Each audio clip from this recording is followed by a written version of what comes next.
बच्चों, लेक्चर 2 में मैंने आपको वैदिक शिक्षा प्रणाली के उद्देश्य पढ़ाए थे। आज मैं आपको वैदिक शिक्षा प्रणाली के अंतर्गत गुरुकुल शिक्षा प्रणाली के गुण या विशेषताएं पढ़ाऊंगी।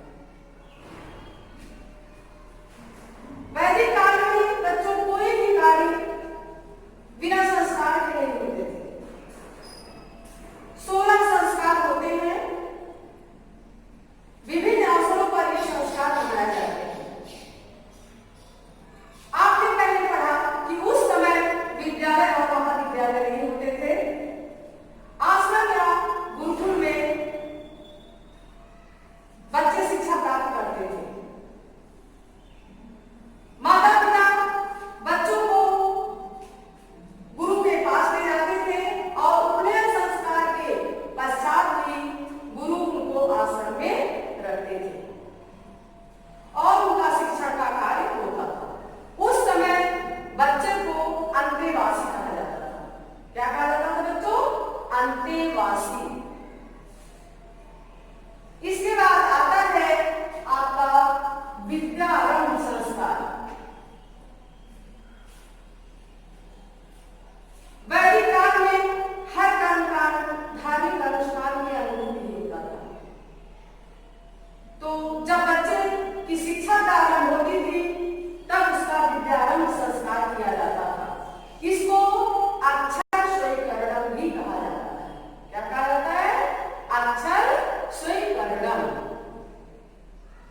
यह संस्कार 5 वर्ष की उम्र हो जाने तक सभी वर्ण और जात के लिए 5 वर्ष की उम्र निर्धारित था। 5 वर्ष की उम्र हो जाने पर बच्चे का विद्यारंभ संस्कार होता था। जिस दिन यह संस्कार होता था उस दिन बच्चा सुबह से ही उपवास करता था। माँ सरस्वती, विनायक और अपने कुल देवता की पूजा करता था। गुरु के द्वारा उसको गायत्री मंत्र का पाठ पढ़ाया जाता था। लिखने तथा पढ़ने का अभ्यास कराया जाता था। उस समय शिक्षा ब्राह्मणों के अधीन थी। दूसरा पॉइंट है बच्चों, उपनयन संस्कार। आपने पढ़ा कि उपनयन संस्कार के पश्चात ही आश्रम में प्रवेश होगा और उस समय मैं आपको उपनयन संस्कार कैसे होता है इसके बारे में थोड़ा बताना चाहती हूँ। उसी समय मौजी बंधन संस्कार भी होता था जिसे जनेऊ धारण संस्कार कहते हैं। बच्चे का बाल मुड़वाया जाता था, जनेऊ धारण करवाया जाता था, यानी कि पूर्ण रूप में ब्रह्मचारी की वेशभूषा धारण करवाई जाती और तभी से उसके सारे भौतिक चीजें जैसे पैर में जूते या चप्पल पहनना, सर पर छाता लगाना, अच्छे आभूषण और वस्त्र पहनना, यह सब उसके लिए वर्जित था। चाहे धूप हो चाहे बरसात हो, वह छाते का प्रयोग नहीं कर सकता था।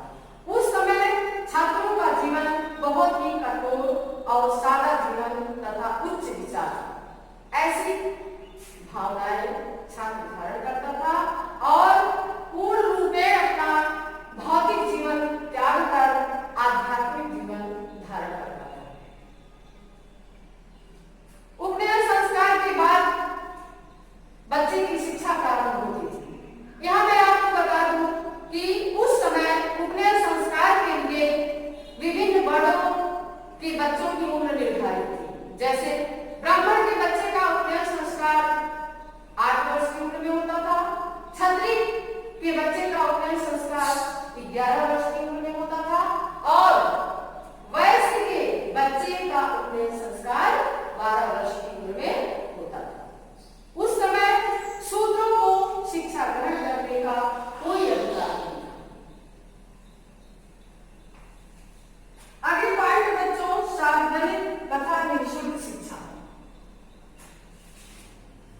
वैदिक कालीन शिक्षा सबके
व्याकरण की शिक्षा दी जाती थी जो ब्राह्मणों के अधीन थी। इसके बाद है विशेष विद्यालय।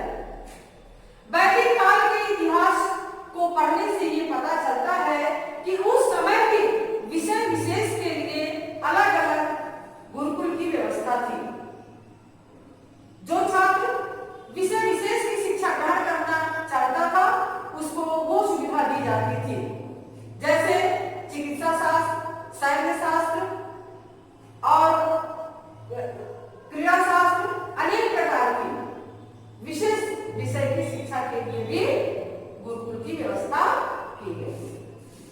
इसके बाद आता है आपका बच्चों अगली पॉइंट है विद्यार्थी की दिनचर्या। आश्रम में जितने भी विद्यार्थी रहते थे सबकी दिनचर्या एक जैसी थी। मान लो आश्रम में 20 विद्यार्थी हैं तो 20 विद्यार्थियों को डेली कार्य करने पड़ते थे। वो कार्य बटे रहते थे, जैसे दो की टोलियां बनाई जाती थी। जैसे 2 बच्चे आज लकड़ी लाने जा रहे हैं तो 2 बच्चे नदी से पानी लाने जा रहे हैं तो 2 बच्चे भिक्षाटन करने जा रहे हैं तो 2 बच्चे गाय की देखरेख कर रहे हैं, आश्रम की सफाई कर रहे हैं। इस प्रकार से सब लोग अपना कार्य करते थे। सबसे पहले बच्चों को ब्रह्म मुहूर्त में उठना और नित्य क्रिया से निवृत्त होना। तत्पश्चात गुरु के स्नान के लिए नदी से पानी लाना और हवन के लिए लकड़ियां ले आना। आश्रम की साफ सफाई करना और गाय को दूधना। तत्पश्चात अध्ययन करना। दोपहर के समय समीप के गांव में जाकर भिक्षाटन करना, अनिवार्य वस्तुओं को मांगकर लाना, भोजन करना और विश्राम करना। तीसरे पहर फिर अध्ययन करना। तदुपरांत गाय धोना, पानी ले आना, लकड़ियां लाना, भिक्षाटन करना।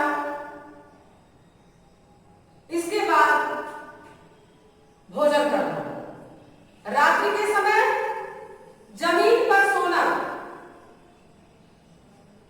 ब्रह्मचर्य व्रत का पालन करना, जनेऊ धारण करना और विलासिता से दूर रहना। ये थी विद्यार्थी की दिनचर्या।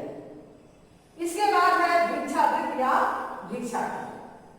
जैसा कि मैंने अभी आपको बताया कि बच्चे समीप के गांव में जाकर अनिवार्य वस्तुओं को मांगकर लाते थे अपने या अपने गुरु के लिए। लेकिन बच्चों ऐसा नहीं था कि एक दिन बहुत सारा अन्न या वस्तु मांगकर इकट्ठा कर ले और बैठकर खाए। नहीं, दोनों टाइम भिक्षावृत्ति बच्चों को करनी पड़ती थी और उतना ही अन्न या वस्तुएं रखी जाती थी जो एक समय के लिए उपयोगी थी। शेष जो बचता था उसको गरीबों को दान दे दिया जाता था।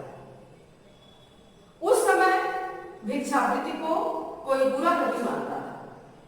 और भिक्षाटन करवाया क्यों जाता था बच्चों? भिक्षाटन इसलिए करवाया जाता था कि ये बच्चे सामाजिक संपर्क में जाएंगे और सबसे मिलेंगे। समाज में अनेक तरह के लोग होते हैं, कोई बहुत सुखी है तो कोई बहुत दुखी है, कोई अमीर है तो कोई गरीब है। तो इस प्रकार से सबके सुख और दुख को जानेंगे। तभी जब वो कभी अगर राजा का लड़का सिंहासन पर बैठेगा तो उसको ये महसूस होगा कि गरीब व्यक्ति कैसा होता है, दुखी व्यक्ति कैसा होता है, या हमको किसके प्रति कैसा न्याय करना चाहिए। तो भिक्षाटन सारे बच्चों को करना चाहिए। अगली पॉइंट है बच्चों नारी शिक्षा।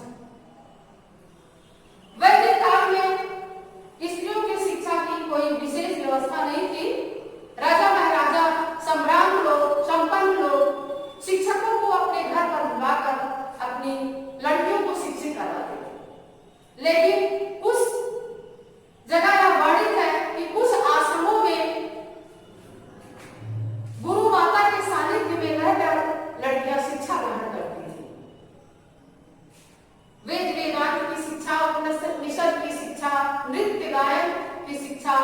ललित कलाओं की शिक्षा, यहाँ तक कि वेदों की ऋचाएं भी रची गई। उस समय की कई ऋषि महिलाएं हैं, जैसे अपाला, घोषा, विश्वरा, अंसुईया, सावित्री, ये सब वैदिक कालीन की ऋषि महिलाएं हैं। शिक्षा की अवधि। बच्चों, अगली पॉइंट है शिक्षा की अवधि। उपनयन संस्कार के बाद बच्चे को 25 वर्ष की उम्र तक गुरुकुल या आश्रम में रहकर शिक्षा ग्रहण करना पड़ता है। इसके बाद है पाठ्यक्रम। वैदिक काल में वैदिक साहित्य का अध्ययन प्रमुख था। उस समय ऐतिहासिक कथाएं, पौराणिक आख्यान, वीर गाथाएं सम्मिलित थी।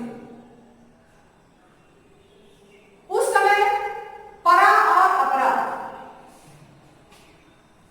परा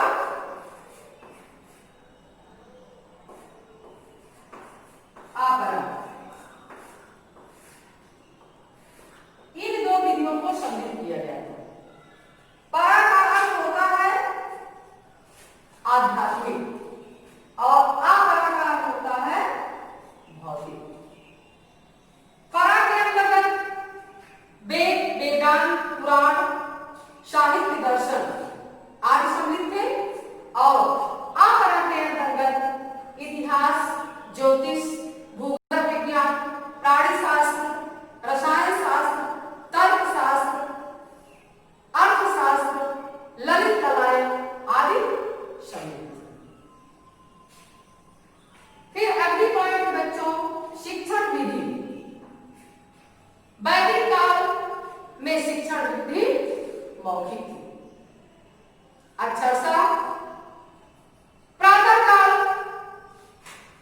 वेद के मंत्रों का अध्ययन करके गुरु को सुनाना पड़ता था। उस समय लेखन, मुद्रण और कागज का अभाव था। शिक्षण की मुख्य 3 विधियां थी: चिंतन, मनन और निधिध्यासन। इसके अलावा और अनेक विधियां थी, जैसे व्याख्यान, प्रवचन, प्रश्नोत्तरी, वाद विवाद और शास्त्रार्थ। इन विधियों से बच्चों को शिक्षा दी जाती है। अगली पॉइंट है शिक्षण संस्थाओं का समय। वैदिक काल में स्वाध्याय के लिए ब्रह्म मुहूर्त को सबसे अच्छा समय माना जाता था और प्रातः 7 से 11 बजे, बच्चों 7 से 11 बजे यानी कि दिन का प्रथम पहर, उस समय बच्चे जो पाठ पढ़ाया गया था उसको याद करते थे और शिक्षक को सुनाते थे। तथा दूसरे पहर यानी कि 2 से 6 बजे तक अगला पाठ पढ़ाया जाता। शिक्षण, यही शिक्षण संस्थाओं में समय था। शिक्षण संस्थाओं का समय। इसके बाद फिर हम अगली पॉइंट आपको पढ़ाते हैं दंड एवं अनुशासन। वैदिक काल में अनुशासनहीनता की कोई समस्या नहीं थी। बच्चों को स्व अनुशासन की भावना विकसित की जाती थी। शिक्षक अपने आदर्श गुण और आदर्श चरित्र बच्चों के समक्ष प्रस्तुत करता है। अनुशासनहीनता करने पर शिक्षक उसे समझाता बुझाता था, अपनी उपस्थिति से दूर रखता था, उपवास